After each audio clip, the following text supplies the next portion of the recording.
Afternoon everyone, Ram Ram by Ritesh. देखिए nuclear stability एक छोटा सा पॉइंट है, उसके बाद डिस्कस करते हैं बच्चों रेडियो एक्टिविटी। ठीक है, हाँ देखो न्यूक्लियर स्टेबिलिटी, किन न्यूक्लियाई को हमने स्टेबल कंसिडर करा है, किन न्यूक्लियाई को हमने अनस्टेबल। इसके कुछ पॉइंट्स हैं वो बात कर लेते हैं बच्चों। सबसे पहले हमने क्या बात करी थी, बाइंडिंग एनर्जी कर्व की। those nuclei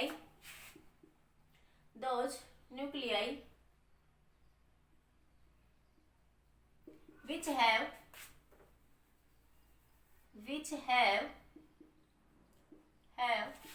more binding energy per nucleon are more stable। जिन न्यूक्लियाई की बाइंडिंग एनर्जी पर न्यूक्लियन स्टेबल ज्यादा होती है वो ज्यादा स्टेबल होती है।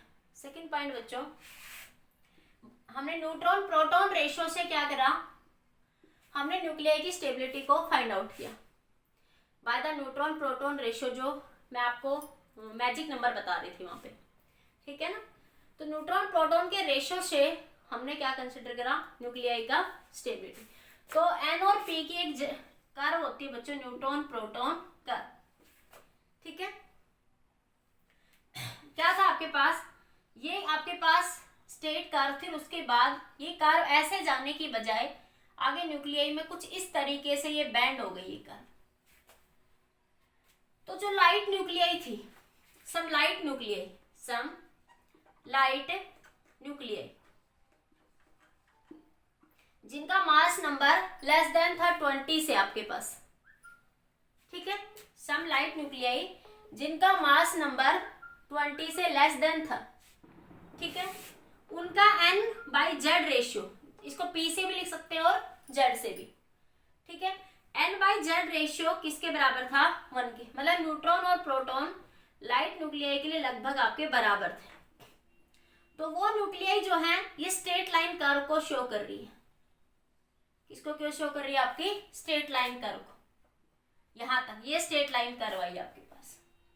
ठीक है, उसके बाद जब जैसे जैसे आगे बढ़े तो क्या हुआ, न्यूट्रॉन और प्रोटॉन का रेशियो डिस्टर्ब हुआ बच्चों। तो कूलम्ब रिपल्सन फोर्स एक्टिव हुआ। प्रोटॉन बढ़ेगा, जैसे जैसे हैवी न्यूक्लियाई में जाएंगे हम आगे तो प्रोटॉन्स बढ़ जाएंगे। तो प्रोटॉन्स बढ़ेंगे बच्चों वहां पे, तो न्यूट्रॉन प्रोटॉन रेशियो डिस्टर्ब होगा, कूलम्ब रिपल्सिव फोर्स वहां पे एक्टिव हो गया, जिसके कारण न्यूक्लियाई क्या होगी, अनस्टेबल। जैसे कि मैंने कहा था यूरेनियम 238 की बाइंडिंग एनर्जी पर न्यूक्लियन कितनी थी, 7.6। तो this is the unstable nuclei. ठीक है, तो इसके लिए क्या करा हमने, देखा कि ये कर्व ऐसे सीधी ना जाके कुछ ऐसे बैंड होगी। तो न्यूट्रॉन ज्यादा हुए तो वो कर्व इस तरफ बैंड हो गई, प्रोटॉन ज्यादा हुए तो वो कर्व कुछ इस तरीके से बैंड हो जाएगी, इस साइड में ऐसे। प्रोटॉन ज्यादा होंगे तो कर्व कुछ ऐसे बैंड हो जाएगी। ठीक है भाई, न्यूट्रॉन ज्यादा तो न्यूट्रॉन की तरफ झुक जाएगी कर्व, प्रोटॉन ज्यादा है तो कर्व किधर झुक जाएगी, टुवर्ड्स द प्रोटॉन। तो वहां पे बच्चों क्या फाइंड आउट करा गया कि हैवी न्यूक्लियाई के लिए neutron to proton ratio N/Z या N/P रेशियो अप्रोक्सीमेट कंसिडर करा गया 1.7, कि जिन न्यूक्लियाई का न्यूट्रॉन टू प्रोटॉन रेशियो 1.7 के बराबर है, these are the stable nuclei. These are those nuclei which have neutron to proton ratio 1.7 are stable nuclei। ठीक है, और न्यूट्रॉन प्रोटॉन रेशियो के बेसिस पे, बाइंडिंग एनर्जी के बेसिस पे जो हाईएस्ट स्टेबल न्यूक्लियाई देखी थी बच्चों, जो हाईएस्ट, तुम्हारी केमिस्ट्री के बेसिस पे नहीं है, हाईएस्ट स्टेबल न्यूक्लियाई, ठीक है, वो थी हमारी बिस्मिथ 83। इसका atomic number highest stable nuclei थी। 82 83 से जाते रेडियो एक्टिविटी की प्रोसेस वहां पे अपना रोल प्ले करती है। वहां पे न्यूक्लियाई अनस्टेबल हो जाती है और वहां पे रेडियो एक्टिव रोल प्ले हो जाता है, रेडियो एक्टिव डीके होता है फिर वहां पे। यहाँ पे क्या था, ये जो स्टेबल न्यूक्लियाई थी, यहाँ पे जब देखो जिनका न्यूट्रॉन ज्यादा था, जिन न्यूक्लियाई का न्यूट्रॉन ज्यादा था वो स्टेबिलिटी के लिए प्रोटॉन में कन्वर्ट होंगे, n/p रेशियो डिस्टर्ब होगा तो बीटा डीके प्रोसेस देंगे बच्चों वहां पे। क्या देंगे? Beta decay process. इसी तरह जिन न्यूक्लियाई का प्रोटॉन ज्यादा है बच्चों, n/p रेशियो, देखो न्यूट्रॉन ज्यादा होगा तब भी n/p रेशियो डिस्टर्ब होगा नंबर, अच्छा प्रोटॉन ज्यादा होगा तब भी n/p रेशियो डिस्टर्ब होगा।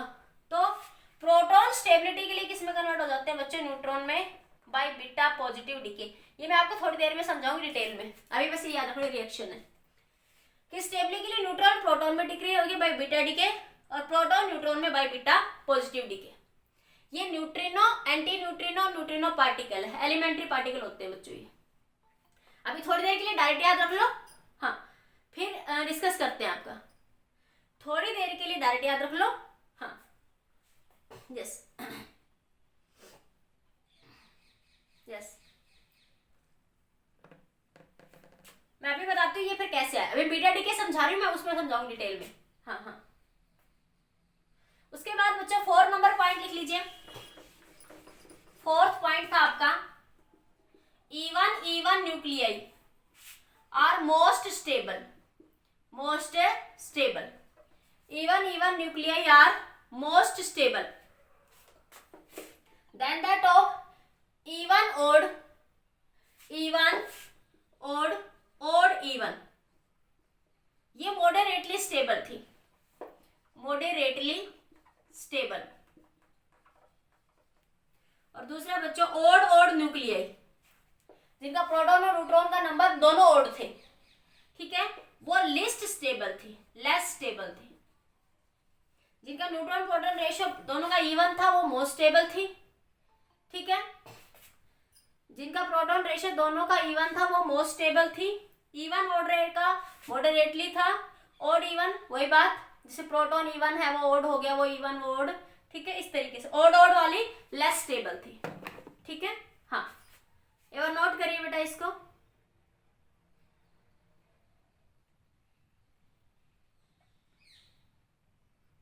जल्दी से नोट कर लीजिए एक बार।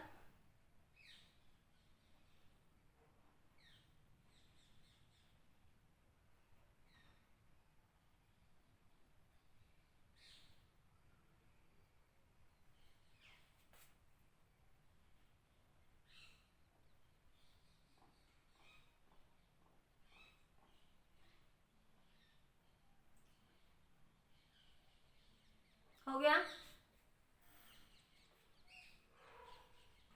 अच्छा मेरे कैमरा,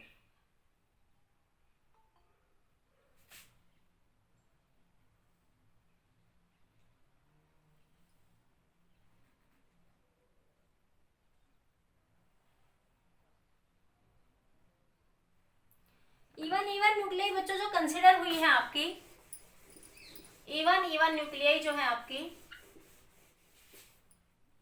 इवन न्यूक्लियाई वो होती है बच्चों 160, इवन ओड 56, ओड इवन 52। बस याद रखो तो रख लो, बाकी जरूरत नहीं है। ओड 4, बस माना जाता है इतनी होती है, बाकी याद रखो तो ठीक है, नहीं कोई जरूरी नहीं है। हाँ तो क्या समझा आपने इस कर्व में? एक तो जिन न्यूक्लियाई की बाइंडिंग एनर्जी पर न्यूक्लियन ज्यादा होती है बच्चों वो मोस्ट स्टेबल होती है, ठीक है।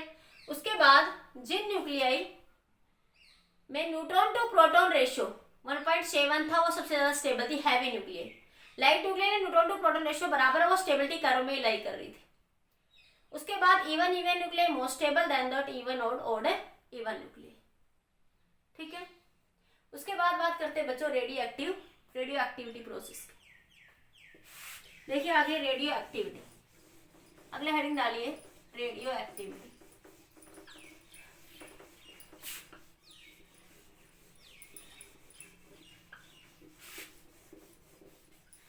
एक हमने कल जो न्यूक्लियर रिएक्शन पढ़ी थी ना, है ना, उसमें मैंने कहा था एक्स कन्वर्ट हो गया वाई में, प्लस कुछ भी कोई भी एलिमेंट निकल गया alpha beta, plus Q amount of energy, ठीक है। तो यहाँ पे कई बार ये पूछ लेता है कि एनर्जी को तो मैंने बता दिया था किसके बराबर हो जाए energy, Q delta M into C square. Delta M क्या हो जाएगा? X mass of X minus mass of Y minus mass of alpha, ठीक है। इसको 931 से मल्टीप्लाई कर देते हैं तो हमारे पास क्यू निकल जाता है यहाँ से। यहाँ क्या निकल जाता है? क्यू निकल जाता है ये। ठीक है, हाँ एक सेकेंड।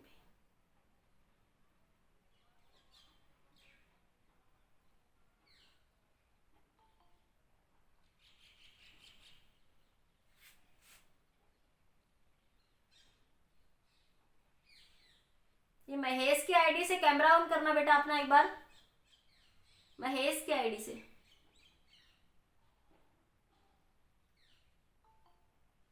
महेश की आईडी से कैमरा ऑन करना एक बार।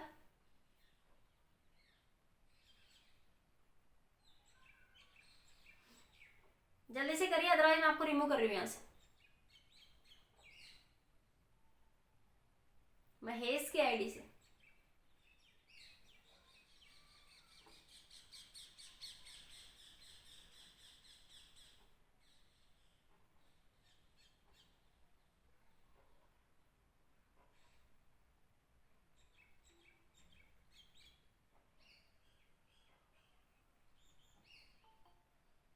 हाँ मेरे को समझ आ गई थी इसकी बातें कुछ।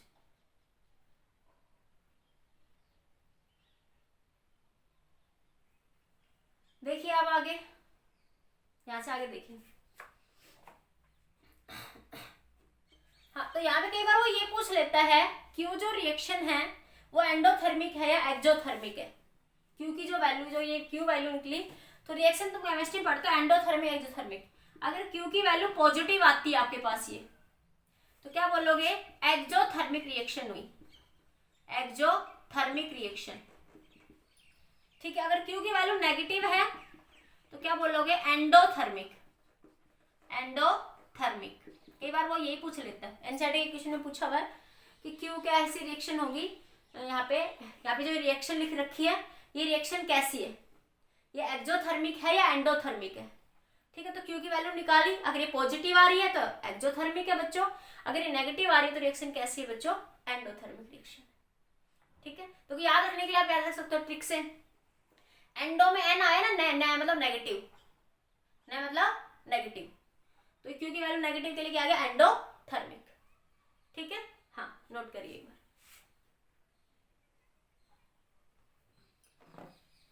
उसके बाद देखिए बच्चों रेडियो एक्टिविटी, रेडियो एक्टिविटी।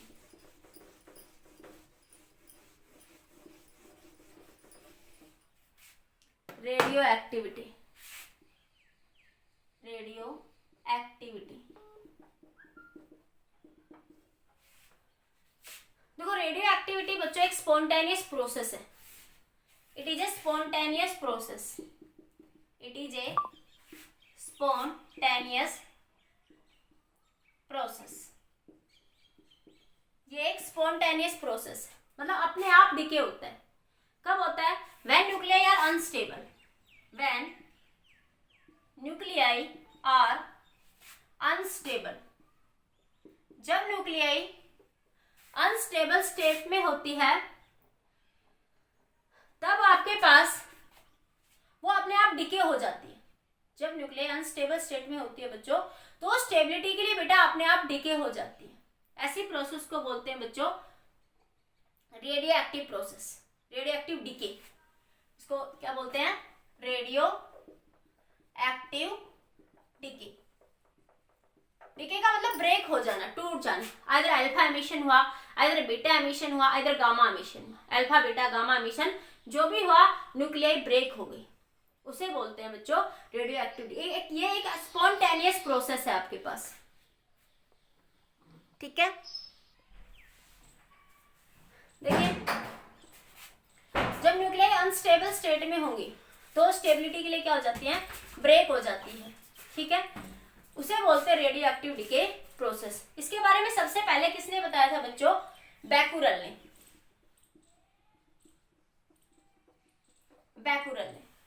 ठीक है, उसके बाद मैरी और क्यूरी दो हस्बैंड वाइफ थे, इसी के अंडर लैब में काम कर रहे थे, उन्होंने इसका एक्सपेरिमेंटल वेरिफिकेशन दिया।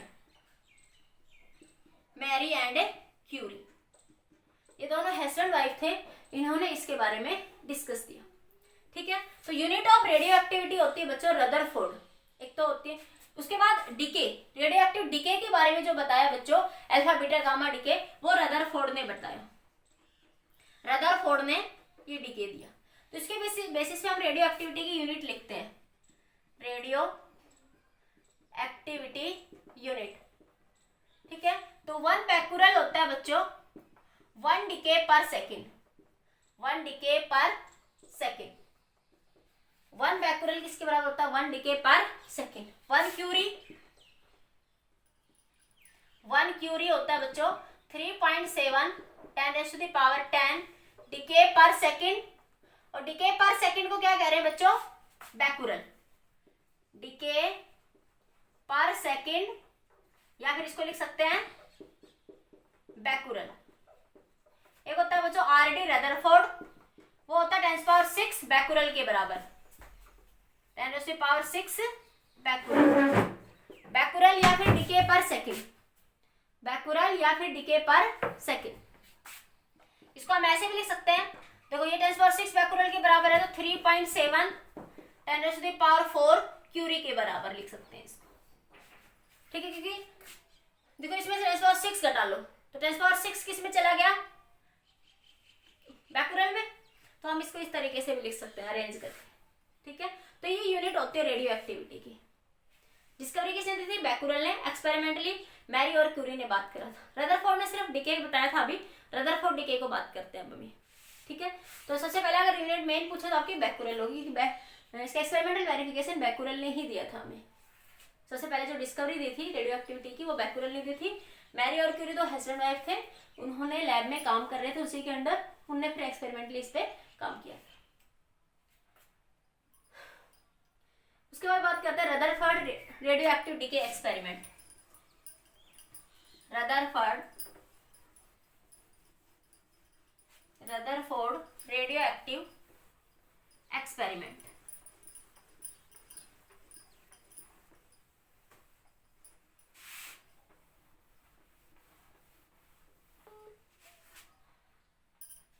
रदरफोर्ड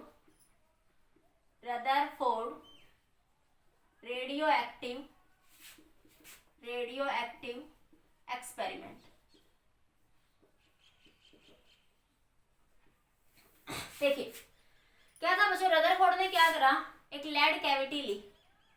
ठीक है, उसके एक साइड प्लेट पॉजिटिव लगा दी और एक साइड नेगेटिव प्लेट लगा दी। इस पे इलेक्ट्रिक फील्ड के बीच में रख दिया पॉजिटिव से नेगेटिव। तो उसने देखा बच्चों लीड ब्लॉक से यहाँ पे विस्मित रख दिया इसमें।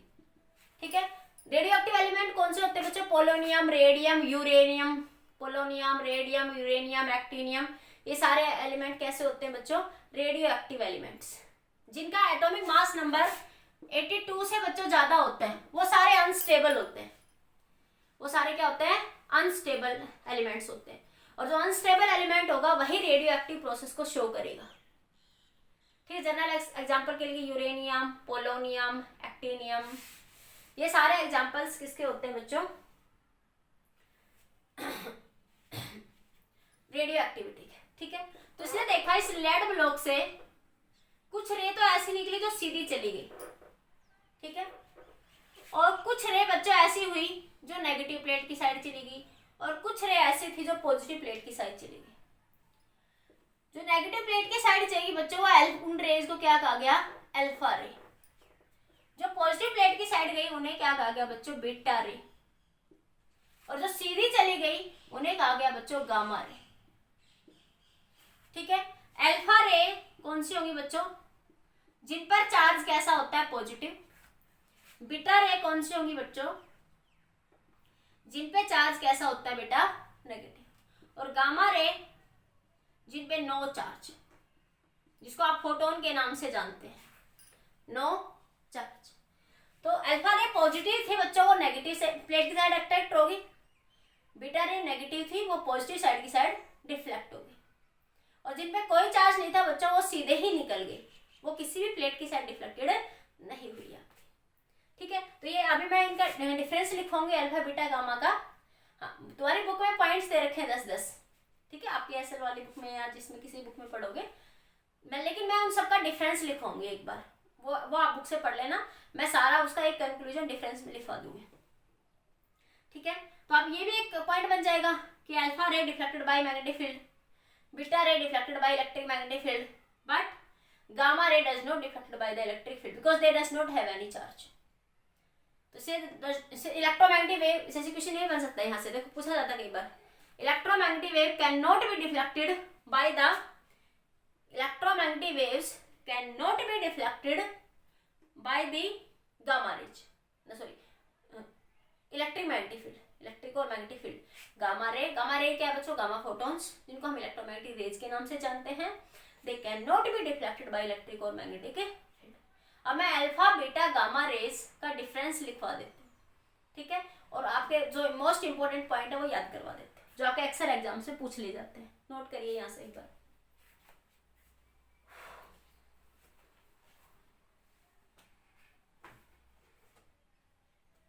लिख लिया?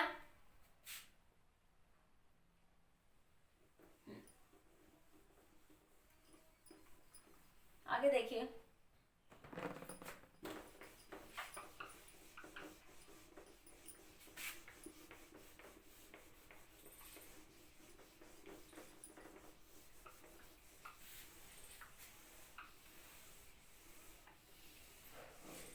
Difference between alpha beta and gamma. तो आप कॉपी में ऐसे कॉलम बना लीजिए,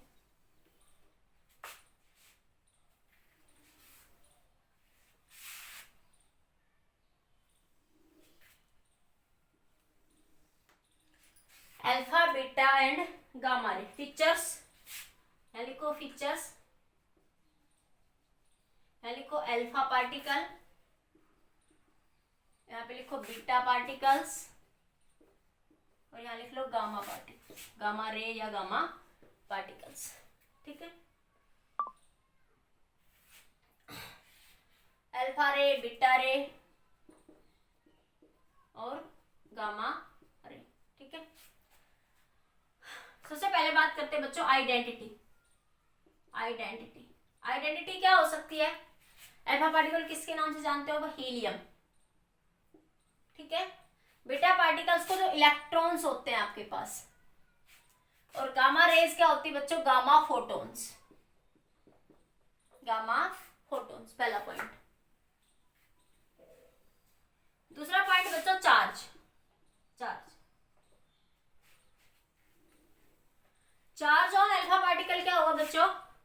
2 times of mass of the protons, ठीक है। बीटा पार्टिकल पे चार्ज किसके बराबर होगा? मास ऑफ द प्रोटॉन के बराबर होगा, sorry charge of protons P, इसको किसके बराबर होगा? चार्ज ऑन द प्रोटॉन्स के बराबर, P लिखो, मास नहीं चार्ज लिख रहे। और फोटोन पे नो चार्ज, फोटोन पे बच्चों नो चार्ज, न्यूट्रल होता है ये, ठीक है। नेक्स्ट पॉइंट आपका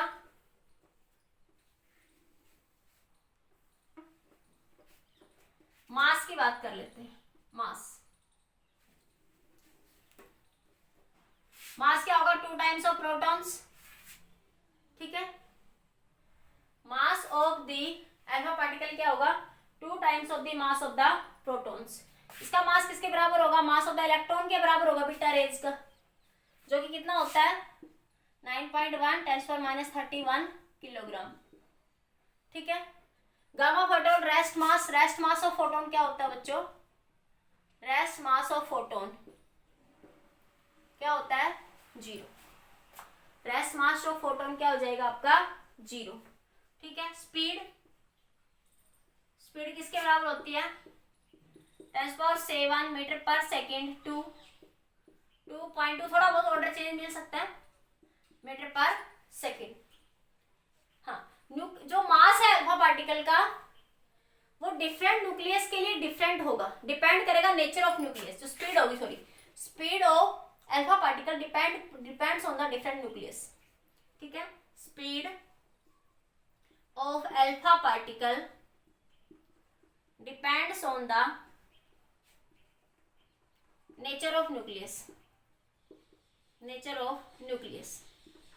डिफरेंट न्यूक्लियस के लिए इसकी वैल्यू डिफरेंट होगी। यहाँ पे इस पर्टिकुलर रेंज के लिए नेचर ऑफ न्यूक्लियस पे डिपेंड करेगी इसकी speed. So it is called characteristic speed. So it is called characteristic speed, characteristic speed, इसलिए इसको क्या बोलते हैं, कैरेक्टरिस्टिक स्पीड बोलते हैं।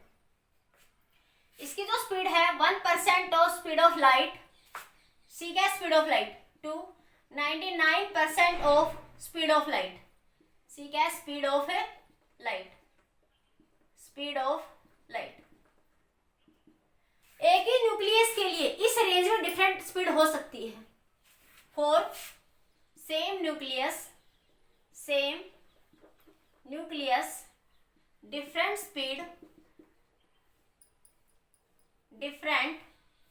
Speed exist. सो स्पीड जो है नेचर ऑफ न्यूक्लियस पे यहाँ डिपेंड नहीं कर रही। सो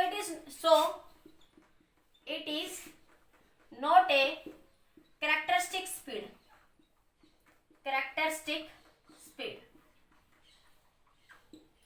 ठीक है।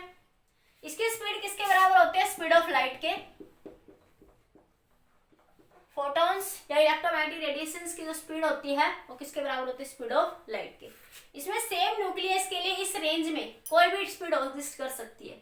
So it is not called a characteristic speed. इसमें डिफरेंट न्यूक्लियस के लिए इस रेंज में स्पीड एग्जिस्ट करेगी, इसलिए ये स्पीड जो है डिपेंड करेगी न्यूक्लियस का मटेरियल कौन सा न्यूक्लियस है, इसलिए इसको कैरेक्टरिस्टिक स्पीड भी कहते हैं, ठीक है। नोट करिए पॉइंट जल्दी से।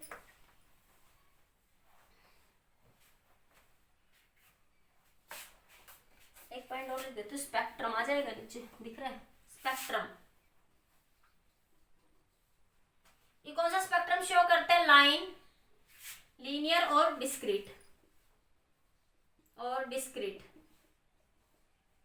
ये कंटिन्यूस, और ये भी कैसा शो करेगा, लीनियर और डिस्क्रीट। ये कौन सा स्पेक्ट्रम शो करता है, लीनियर और discrete. Beta particle continuous spectrum और gamma particle linear spectrum, linear और डिस्क्रीट स्पेक्ट्रम शो करेंगे। अरे इलेक्ट्रोमैग्नेटिक रेडिएशन का स्पेक्ट्रम पढ़ तो चुके हो, हाँ, infrared rays, gamma rays, X rays, electromagnetic spectrum पढ़ा था। हाँ, आगे आ जाइए, ये नोट कर लो, फिर अगले पॉइंट्स पे आती हूँ। पूरा पेज पे बनाने का स्क्रीनशॉट ले लो इसका।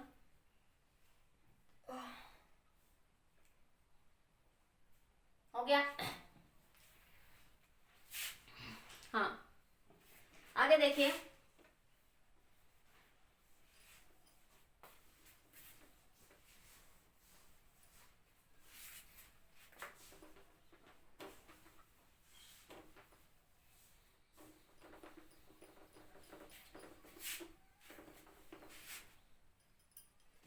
नेक्स्ट बात करते हैं आयोनाइजेशन पावर। इसी के अंदर पॉइंट है बच्चों, अलग नहीं है, इसी का पॉइंट नंबर 1 2 3 4 5 पॉइंट डाल लीजिए। पॉइंट नंबर 5,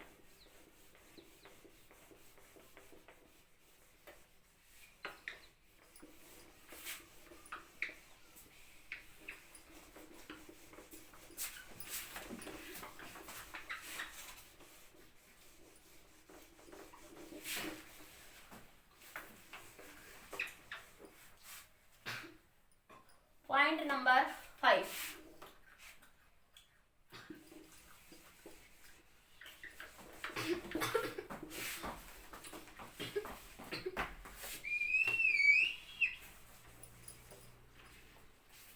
पॉइंट नंबर 5 देखिए, ये इंपॉर्टेंट है। Point number 5 very very important, ionisation power. Ionisation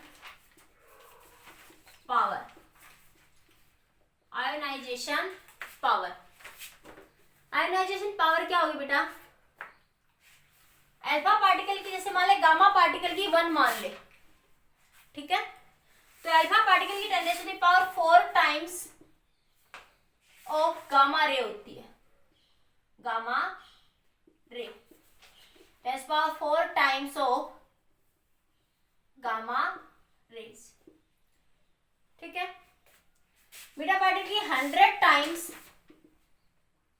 of gamma rays, ठीक है। हाँ, अब देखो यहाँ पे क्या याद रखोगे, सबसे ज्यादा किसकी होगी बेटा, सबसे आयोनाइजेशन पावर सबसे ज्यादा किसकी होगी, अल्फा की, फिर बीटा की और फिर गामा की। ऑर्डर पूछ लिया जाता अक्सर एग्जाम्स में, कई बार 99% एग्जाम्स में रिपीट हुआ है ये कि आयोनाइजेशन पावर अल्फा की ज्यादा, फिर बीटा की, फिर बच्चों गामा की। इसी तरह बात करते हैं बच्चों penetration power. Penetration power, penetration power, penetration power क्या होगा बच्चों, 1 जैसे गामा की 1 मान लू मैं, वही उसी से रेशो लगा देते। तो सबसे पहले क्या होगी, 10⁴ टाइम्स 1 अपॉन लिखा है मैंने, 10⁴ टाइम्स ऑफ गामा रे, ठीक है। हाँ, ऑफ गामा रे, ये 1/100 टाइम्स ऑफ गामा रे। तो सबसे ज्यादा तो उल्टा हो गया ना रेशियो, तो सबसे ज्यादा पेनिट्रेशन पावर गामा की, फिर बीटा की और फिर अल्फा की। तो याद रखो, याद रखने का तरीका क्या रहेगा इस फैक्टर का, देखो बीटा दोनों में बीच में है, बीटा दोनों में बीच में है। एक याद कर लो, आयोनाइजेशन पावर अल्फा की ज्यादा होगी तो पेनिट्रेशन पावर गामा की ज्यादा होगी, ठीक है। हाँ, बीटा दोनों के बीच में। हाँ, उसके बाद लिख लीजिए इफेक्ट ऑफ इलेक्ट्रिक और मैग्नेटिक फील्ड।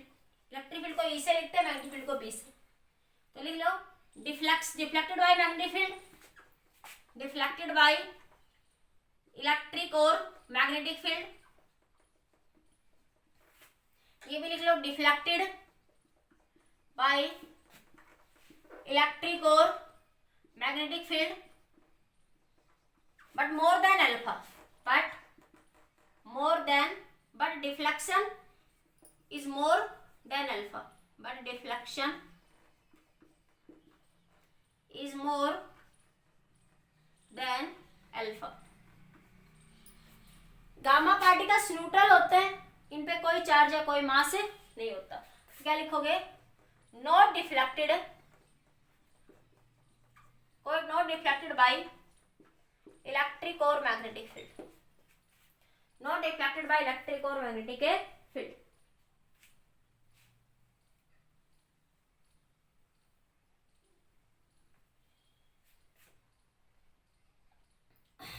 लिखिए 2 पॉइंट और लिख लीजिए, एक लास्ट पॉइंट लिख लीजिए, एक्सप्लेनेशन ऑफ एमिशन।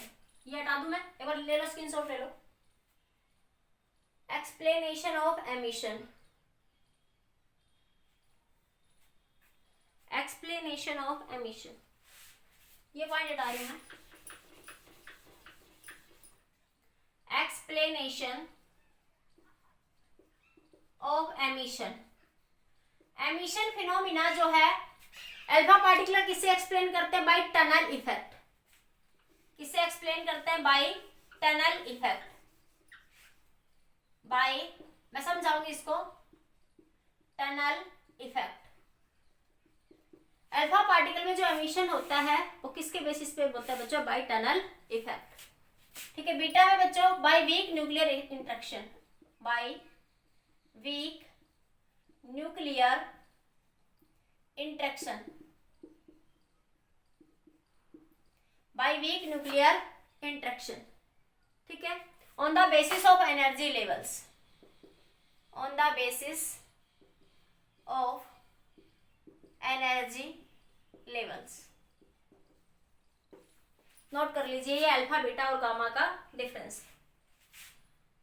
हाँ, अब बात करते हैं टनल इफेक्ट, फिर अल्फा एमिशन की, बीटा डीके, फिर अल्फा डीके। अल्फा बीटा की डीके की बात करते हैं। हाँ, नोट करिए जल्दी से, जल्दी स्क्रीनशॉट ले लो, मैं साइड में हूँ, ले लो, ले लिया, हो गया सबका। एक बार बताइए बेटा, इतना सबको समझ आया, एक बार रिस्पॉन्स दीजिए, बोलिए एक बार सारे बच्चे बेटा।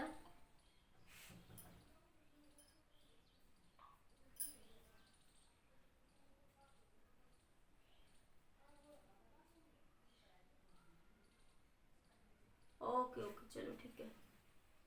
चलिए आगे देखिए बेटा, यहाँ से जो सबसे डिस्ट्रीब्यूशन बनता है ना, वो बनता है आयोनाइजेशन पावर का और पेनिट्रेशन पावर का।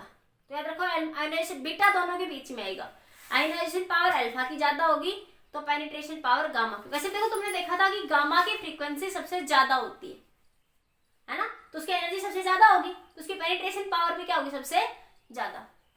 इलेक्ट्रोमैग्नेटिक स्पेक्ट्रम में देखो, on the basis of electromagnetic spectrum में आप थोड़ा लॉजिकली याद रख सकते हो वहां से, ठीक है।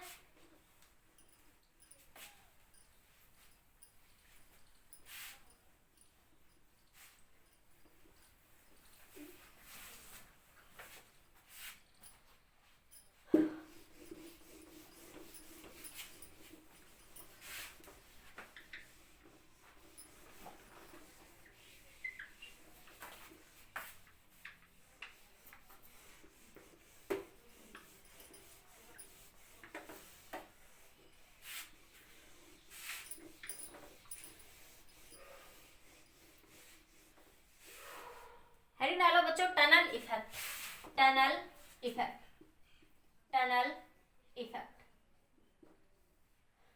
देखो बच्चों टनल इफेक्ट क्या है, जैसे ये पोटेंशियल एनर्जी है बच्चों, और ये डिस्टेंस के साथ एक ग्राफ होता है आपका कुछ इस तरीके से, इसे बोलते हैं बच्चों potential barrier, potential barrier,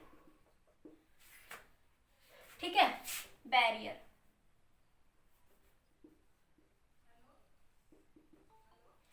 barrier मतलब बेटा रुकावट, बैरियर मतलब बेटा रुकावट, ठीक है। हाँ देखिए कैसे, इधर से ध्यान से देखिए, देखो tunnel classically according to classical mechanics alpha decay बच्चों प्रोसेस पॉसिबल ही नहीं है। टनल इफेक्ट क्या हो रहा है उसको समझ लीजिए ध्यान से। टनल इफेक्ट क्या है, अकॉर्डिंग टू क्लासिकल मैकेनिक्स आपका अल्फा डिके प्रोसेस बच्चों पॉसिबल ही नहीं है। अल्फा डिके का मतलब क्या है बच्चों, अल्फा डिके मतलब मान लो एक्स कोई भी एटम है बच्चों, जेड इंटू ए, जब अल्फा डिके होगा बेटा तो क्या होगा, मान लो वाई कोई भी पैरेंट न्यूक्लियर बने तो उसका मास नंबर 4 से कम हो जाएगा और एटॉमिक नंबर 2 से कम हो जाएगा, और एक अल्फा पार्टिकल एमिट हो जाएगा 2He4 plus Q amount of energy, ठीक है। ये जो प्रोसेस होती है इसे बोलते हैं अल्फा डिके। क्या हुआ, जब भी अल्फा डिके प्रोसेस होगी बेटा कोई भी मास नंबर, जैसे मैंने कह दिया यूरेनियम 92 238, ठीक है।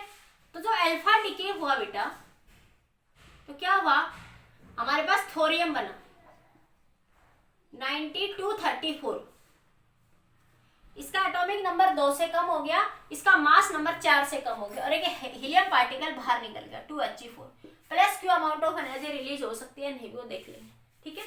हाँ on the basis of energy. इस तरह की प्रोसेस क्या कहलाएगी बच्चों, alpha decay process. Alpha decay process में क्या लिखोगे, जिसमें मास नंबर बच्चों 4 के फैक्टर से रिड्यूस हो जाए और एटॉमिक नंबर बच्चों 2 के फैक्टर से रिड्यूस हो जाए, उसे बोलते हैं बच्चों अल्फा डिके प्रोसेस। अब देखो अल्फा डिके प्रोसेस किसकी का जो हो रही है वो किस प्रोसेस किस फिनोमिना के थ्रू हो रही है बच्चों, टनल इफेक्ट के थ्रू, टनल इफेक्ट, ठीक है। टनल इफेक्ट क्या है बच्चों, टनल मतलब बच्चों गुफा, ऐसे समझ दो। अब देखिए क्लासिकल मैकेनिक्स के अकॉर्डिंग बच्चों अल्फा डिके पॉसिबल ही नहीं है। अकॉर्डिंग टू क्लासिकल मैकेनिक्स, ये पॉइंट लिख लो, फिर मैं एथोरिक में लिखूंगी, ये एक बार स्क्रीनशॉट ले लो, आप ले लीजिए बार इसका, लिख लिया। हाँ अब देखो, अब अकॉर्डिंग टू क्लासिकल मैकेनिक्स बच्चों अल्फा डिके पॉसिबल ही नहीं है। क्यों, कि अल्फा पार्टिकल अगर इस पहले हिंदी में समझाते फिर लिखते, क्लासिकल मैकेनिक्स के अकॉर्डिंग अगर पार्टिकल इस बैरियर को क्रॉस करता है, बाहर आता है, तो उसको एनर्जी चाहिए बच्चों 25 मेगा इलेक्ट्रॉन वोल्ट, अबाउट कितनी एनर्जी चाहिए, अबाउट उसको बच्चों 25 मेगा इलेक्ट्रॉन वोल्ट, अगर वो इस बैरियर को क्रॉस करता है। लेकिन बच्चों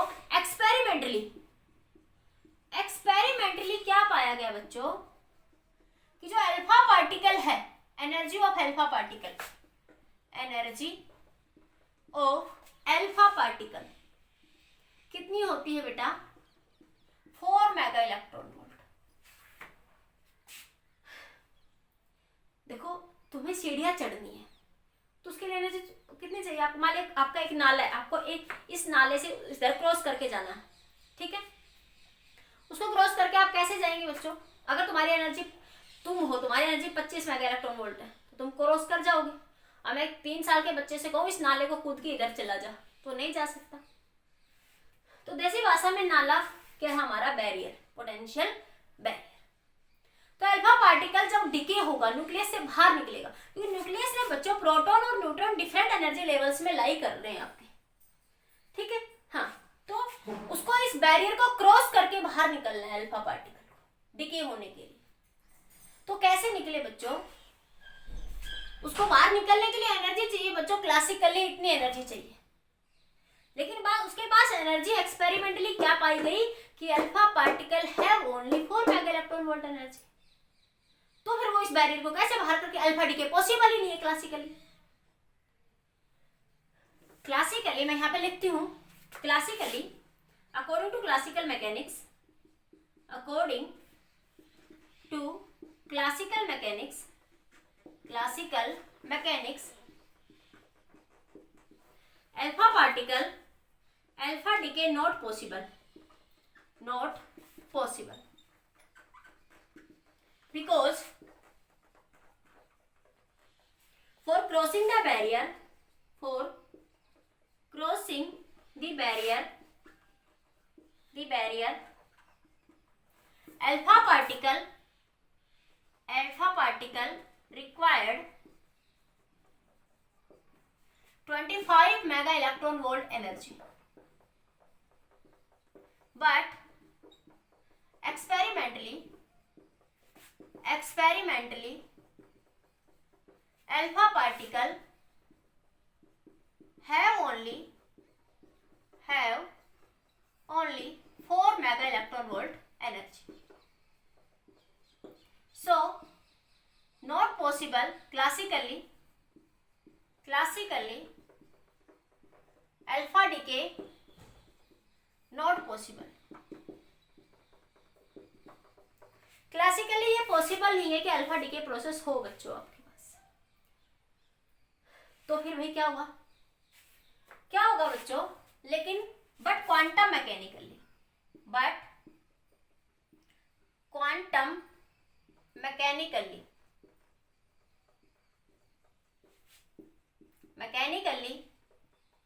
alpha decay process possible. Alpha decay small probability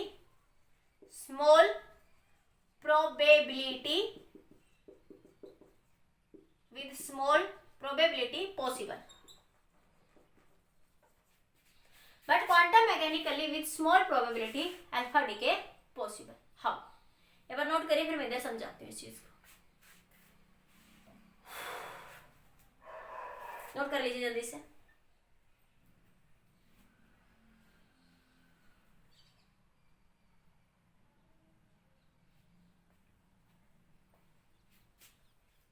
कर लिया? बोले बेटा इतना समझ आया? ये क्या बताया वो?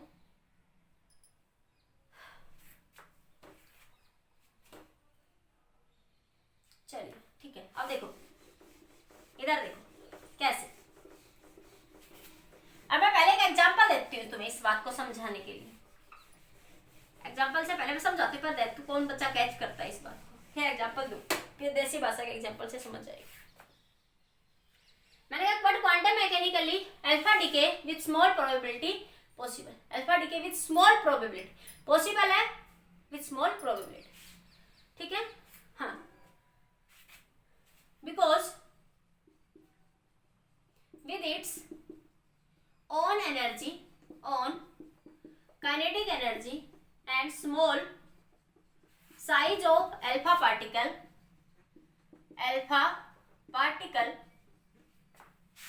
it collides with the nucleus transfer 21 times per second। ये लिखा है बुक में, ये इफेक्ट कहते हैं, इसे क्या कहते हैं, टनल इफेक्ट। वो कहता है कि अल्फा पार्टिकल की अपनी काइनेटिक एनर्जी 10⁻7 के ऑर्डर में होती है और स्मॉल साइज के कारण 1 सेकंड में ये दीवार को 10⁻21 टाइम 10⁻21 टाइम्स टकराता है। इसलिए प्रोबेबिलिटी स्मॉल बट पॉसिबल है कि वो न्यूक्लियस से बाहर आ जाए। वो कहता है कि सामने एक पर्दा लगा हुआ है, उस पर्दे से बच्चे को बाहर निकलना है, दीवार है मान लेते हैं, या छोटा सा कोई पतरी की लकड़ी लगी हुई है ऐसे समझ लेते हैं। तो एक मक्खी है, मक्खी वो 1 सेकंड में बार बार 10⁻21 टाइम्स उस दरवाजे से टकरा रही है, मौका मिलते ही बाहर निकल गई, टनल हो गया। एक और एग्जांपल देखो, जैसे मैंने कहा एक बाल्टी है पानी की, तो क्लासिकली बच्चों बाल्टी से पानी बाहर कब आएगा, जब ओवरफ्लो हो जाएगी ऊपर तक। जब तक ये बाल्टी जो है पानी की ऊपर यहां तक नहीं भरेगी तब तक यहां से पानी पॉसिबल नहीं है, यानी निकले बाहर बाल्टी से क्लासिकली। पर क्वांटम फिजिक्स कहती है पॉसिबल, थोड़ा सा होल कर दो बीच में, या छोटा सा होल कर दो, पॉसिबल है पानी निकल, थोड़ा है पानी, आधा बाल्टी के अंदर थोड़ा सा पानी है इतना, फिर भी पानी बाहर निकल जाएगा। क्वांटम फिजिक्स कहते हैं स्मॉल बट प्रोबेबिलिटी है कि पानी बाहर निकल जाए। इसी तरह वो जो अल्फा पार्टिकल है इस बैरियर से 1 सेकंड में 10⁻21 टाइम्स टकराता है, टाइम 10⁻21 टाइम्स टकराता है, इसलिए स्मॉल प्रोबेबिलिटी स्मॉल है बट पॉसिबल है कि वो इस बैरियर से बाहर निकल जाए, वो न्यूक्लियस से बाहर निकल जाए। इसे ही बोलते हैं बच्चों टनल इफेक्ट। ठीक है, ये आपको ऐसे लिखना है थ्योरेटिकली। एक बार बताइए समझ आया या नहीं आया, फिर से बताऊं एक बार, बोलिए बोलो बेटा, अरे बताइए।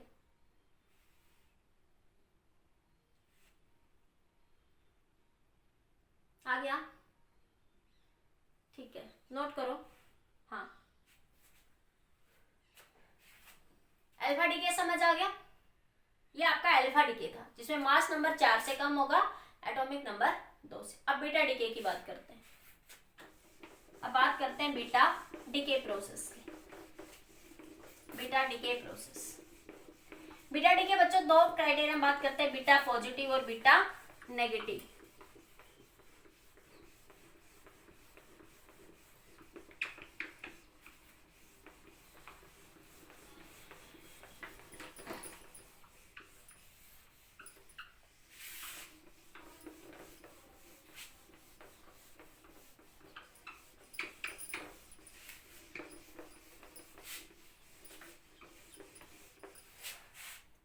अब बात करते हैं बच्चों बीटा डीके की। बीटा डीके,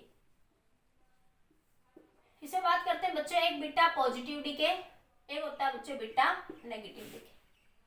सबसे पहले बात करते हैं बीटा पॉजिटिव डीके। डीके ठीक है, बीटा पॉजिटिव डीके कब होगा बच्चों? बीटा पॉजिटिव डीके में क्या होगा कि न्यूट्रॉन कोई भी एक्स नंबर जेड इंटू ए वाई में कन्वर्ट होगा। ठीक है, तो यहाँ पे एक प्रोटॉन नंबर बढ़ जाएगा, मास नंबर पर कोई फर्क नहीं पड़ेगा। ठीक है, और एक बीटा पॉजिटिव डीके होगी प्लस एक न्यूट्रिनो पार्टिकल बाहर निकलेगा, इसे बोलते हैं न्यूट्रिनो पार्टिकल। मैं बताऊंगी इसका क्या रोल है। न्यूट्रिनो पार्टिकल, जैसे मैंने कहा बच्चों, न्यूट्रॉन जब प्रोटॉन में कन्वर्ट होगा, न्यूट्रॉन है प्रोटॉन में कन्वर्ट हुआ तो एक बीटा पॉजिटिव, इसको ऐसे लिख देते हैं बीटा पॉजिटिव +01। इसको लिखने का तरीका ये भी होता है, बीटा क्या है, इलेक्ट्रॉन ही तो था। अभी तो आइडेंटिटी समझाई थी, बीटा को किसे समझते हैं, इलेक्ट्रॉन से। ठीक है, +1 0। ठीक है, plus neutrino particles, neutrino particle देखो न्यूट्रॉन्स थे। ठीक है, किस में कन्वर्ट हुए आपके, प्रोटॉन में कन्वर्ट होंगे। यहाँ से न्यूट्रॉन किस में कन्वर्ट होगा आपके पास, प्रोटॉन में कन्वर्ट होगा यहाँ से आपके पास। ठीक है, तो ये बीटा पॉजिटिव डीके में प्रोटॉन न्यूट्रॉन में कन्वर्ट होगा। भाई गलत लिख गई मैं, प्रोटॉन नहीं रुको रुको, बीटा पॉजिटिव डीके ना तो न्यूट्रॉन एक एटॉमिक नंबर बढ़ेगा, एक नंबर घटेगा बेटा, घटेगा, मैं गलत बोल गई। इसके अंदर एक सेकेंड में एक न्यूट्रॉन प्रोटॉन में कन्वर्ट होगा, प्रोटॉन में कन्वर्ट हुआ तो एक एटॉमिक नंबर बढ़ गया ना यहाँ पे, ये देखो एक नंबर बढ़ गया ना यहाँ पे, ये तो प्लस हो जाएगा। ये पॉजिटिव डीके में न्यूट्रॉन, एक मिनट रुको, अगर प्रोटॉन न्यूट्रॉन में कन्वर्ट होगा तो एक नंबर घटेगा। हाँ ठीक है, गलत लिख ली, ये सही है, आप सही है। पॉजिटिव डीके होगा तो एक एटॉमिक नंबर घट जाएगा यहाँ से, ठीक है। प्रोटॉन किस में कन्वर्ट होगा, यहाँ पे न्यूट्रॉन के अंदर, ठीक है। और एक बीटा पार्टिकल एमिट होगा, बीटा पॉजिटिव पार्टिकल, प्लस में एंटी न्यूट्रिनो पार्टिकल, हाँ प्लस में एंटी न्यूट्रिनो पार्टिकल,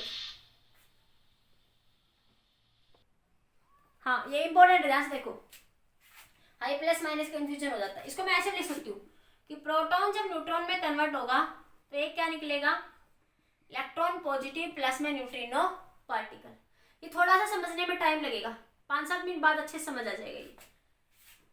तो देखो क्या याद रखना आपको कि जब भी बेटा पॉजिटिव डीके होगा, पॉजिटिव डीके होगा, देखो पॉजिटिव में एक मास नंबर घट जाएगा। देखो कोई भी न्यूक्लियर रिएक्शन है तो law of conservation of charge and law of conservation of linear momentum को ऑलवेज फॉलो करेगी बेटा, आंख बंद करके लिख लेना ये बात। All nuclear reaction follow the law of conservation of charge and law of conservation of linear momentum, ठीक है। हाँ देखो इधर देखो एटॉमिक चार्ज 1 है ना, इधर भी 1 तो होना ही चाहिए, ठीक है। इसमें कितना आया 0, और न्यूट्रॉनों में कोई चार्ज नहीं होता, कोई मास, ये एक एलिमेंट्री पार्टिकल है, this is only the elementary particle. तो जब भी बीटा डीके प्रोसेस होगी बेटा, जब भी बीटा डीके प्रोसेस होगी तो एक एटॉमिक नंबर कम हो जाएगा और मास नंबर पर कोई फर्क नहीं पड़ेगा। और पॉजिटिव डीके में एक न्यूट्रिनो पार्टिकल निकलेगा, क्या निकलेगा, एक न्यूट्रिनो पार्टिकल। एक्चुअल में क्या होता है बच्चों कि जब प्रोटॉन न्यूट्रॉन में डीके होता है, एक्चुअल में क्या हुआ था स्टार्टिंग में, तो एक पाई मेसॉन्स पार्टिकल डीके होते हैं, ये एक्सेस पार्टिकल ने पढ़ाया था न्यूक्लियर फोर्स में। पाई मेसॉन्स ये भी एलिमेंट्री पार्टिकल्स, इनको डिफरेंट क्राइटेरिया में डिवाइड करा गया, तुम्हें क्राइटेरिया याद रखना, बस याद रखो पाई मेसॉन्स पार्टिकल है। पाई मेसॉन्स डीके होने के बाद भी न्यूक्लियस अनस्टेबल स्टेट में थी, तो स्टेबिलिटी के लिए pi mesons beta positive plus neutrino particle में डीके हो गए। न्यूट्रिनो पार्टिकल पर कोई चार्ज नहीं है, कोई मास नहीं है, फिर भी बच्चों इसका रोल है। इसका रोल क्यों है ये पाउली ने बताया था इसके बारे में कि लोग इसके बगैर हमारा स्पेक्ट्रम डिस्क्रीट नहीं आ रहा था। दूसरा ये प्रूव करता है लॉ ऑफ कंजर्वेशन, इसके बेसिस पे हम ये प्रूव करवाए law of conservation of linear momentum, law of conservation of angular momentum का फिनोमिना हम न्यूट्रिनो पार्टिकल के बेसिस पर ही प्रूव कर पाए, न्यूट्रिनो और एंटी न्यूट्रिनो पार्टिकल्स, ठीक है। इसलिए इसका रोल जरूरी, हालांकि कोई चार्ज नहीं है, कोई मास नहीं है, पर स्पिन 1/2 है इनके। Law of conservation of linear momentum और एंगुलर मोमेंटम को हम इसी के बेसिस पे हम प्रूव कर पाए, पाउली ने बताया था इसके बारे में। इसके बगैर स्पेक्ट्रम कंटिन्यूस है, इसको अगर कंसेप्ट में नहीं लेते हैं तो हमारा स्पेक्ट्रम कंटिन्यूस है, लेकिन एक्सपेरिमेंटल स्पेक्ट्रम डिसकंटिन्यूस आ रहा है, इसलिए इसका रोल जरूरी है इक्वेशन में। तो पहले इक्वेशन में बच्चों ये हुआ आपके पास कि प्रोटॉन न्यूट्रॉन में डिका हुआ पाई मेसॉन समेट में, पाई मेसॉन्स अनस्टेबल स्टेट में थे, तो स्टेबिलिटी के लिए pi mesons beta positive DK में टूट गए। इसलिए सीधा जब प्रोटॉन जब न्यूट्रॉन में कन्वर्ट होगा तो एक beta positive decay plus neutrino particle emit होंगे आपके। नोट करिए इस बात को, इसे बोलते हैं बीटा पॉजिटिव डीके, जिसमें बस याद रखो जिसमें एटॉमिक नंबर 1 से कम हो जाएगा और मास नंबर पर कोई फर्क नहीं पड़ेगा। पॉजिटिव है तो न्यूट्रिनो पार्टिकल, ठीक है। हाँ एक बार नोट करो, फिर बात करते हैं बीटा नेगेटिव की।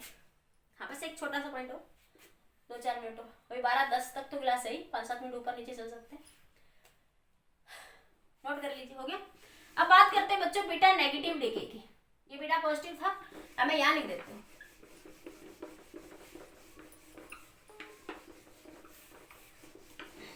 One second. प्रोटॉन किस में कन्वर्ट हुआ बेटा? न्यूट्रॉन में, plus beta positive particle plus neutrino. अब बात करते हैं बीटा नेगेटिव डीके की। बीटा नेगेटिव डीके, इसमें क्या होगा बच्चों? एटॉमिक नंबर 1 से बढ़ जाएगा, मेरे ये याद रहेगा। Negative decay plus anti neutron, anti neutron में भी ऊपर बार लगा देना। इसे कहेंगे बच्चों anti neutrino particle. Anti neutrino particle, इसके वही प्रॉपर्टी बच्चों, कोई चार्ज नहीं है, कोई मास नहीं है।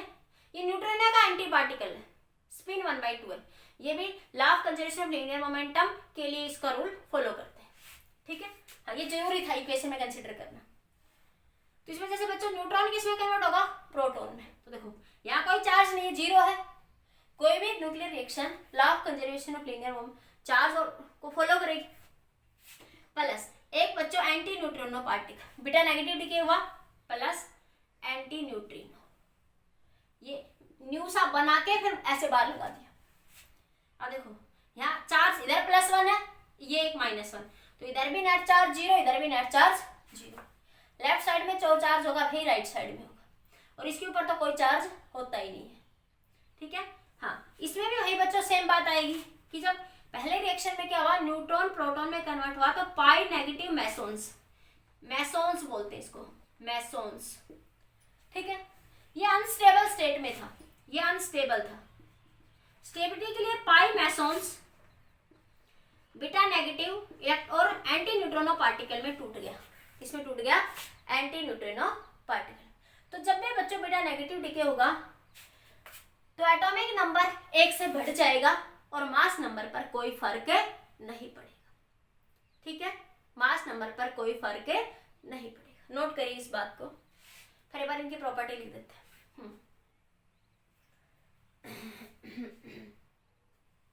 हाँ, बीटा नेगेटिव डीके कब होगा बच्चों? ये क्वेश्चन पूछ रहे, बीटा नेगेटिव डीके कब होगा? बीटा नेगेटिव डीके यहाँ देखो, ये जहां पर जब N/P रेशियो क्या है, when N/P ratio high.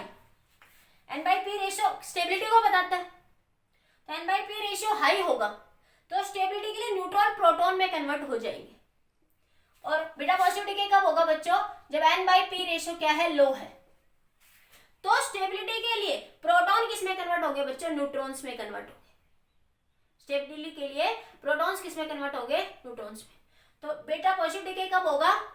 Beta positive decay occur when N/P ratio low. Occur when N/P ratio low. इसमें लिख लो occur when N/P ratio high. हाँ, नोट करिए इन बातों को।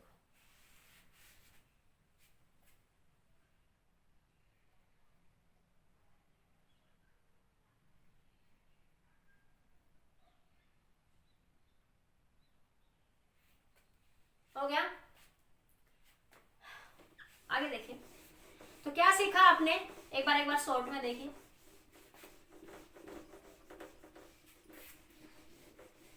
भाई 5 मिनट और ये पूरा टॉपिक हो जाएगा। कल रेडियो एक्टिव डीके लो करवा दो, बस 5-7 मिनट और बताइए।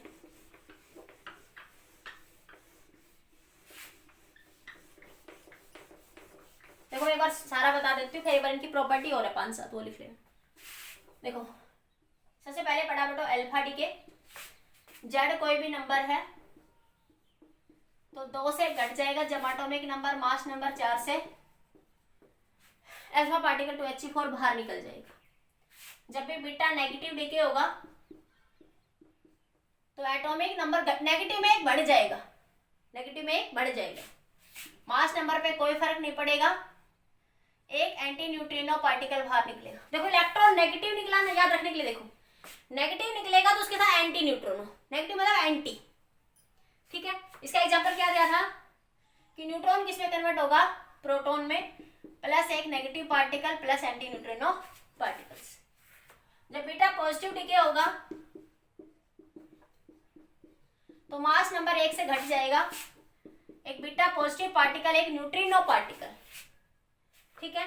प्रोटॉन किस में कन्वर्ट होगा इस केस में, न्यूट्रॉन में, पॉजिटिव प्लस न्यूट्रिनो। तो ये न्यूट्रिनो एंटी न्यूट्रिनो कब आएगी, तो याद रखने के लिए ट्रिक याद रखो, नेगेटिव मतलब जो नेगेटिव वो एंटी होता है हमेशा, तो नेगेटिव मतलब एंटी न्यूट्रिनो, और एंटी के लिए ऊपर बार लगा देंगे, इसे बोलते हैं बच्चों anti neutrino particle, neutrino particle, इसे बोलते हैं न्यूट्रिनो पार्टिकल। एक होता है बच्चों gamma decay, gamma decay, gamma decay में मास, चार्ज और मास पर कोई इफेक्ट नहीं पड़ता, मास नंबर और एटॉमिक नंबर पर कोई इफेक्ट नहीं पड़ता। In that case no effect on atomic number and mass number of the nuclei, ठीक है। कल करूंगी इसके न्यूमेरिकल, अभी तो आज इतना देख लो, ठीक है। जैसे मैं कहूं जब भी कोई न्यूक्लियाई एक्साइटेड स्टेट में होती है बच्चों, डीके हो गई फिर भी वो एक्साइटेड स्टेट में है, ठीक है। जैसे मैं कहती हूँ कि ये न्यूक्लियाई यहां से इस स्टेट में चली गई, ऊपर वाली स्टेट में, वो डीके हो गई इस स्टेट में, आगे नीचे वाली में डीके हो गई, एलिमेंट कुछ भी एमिट कर दिया, beta alpha, after alpha decay, आप लिखेंगे after alpha beta decay, nuclei are unstable state, तो स्टेबिलिटी के लिए गामा रेडिएशंस को एमिट करती है, तो जब हायर एनर्जी लेवल से लोअर में आती है तो एच न्यू रेडिएशंस को एमिट करते हैं। After alpha and beta decay nuclei are in unstable state, for stability it emits the radiation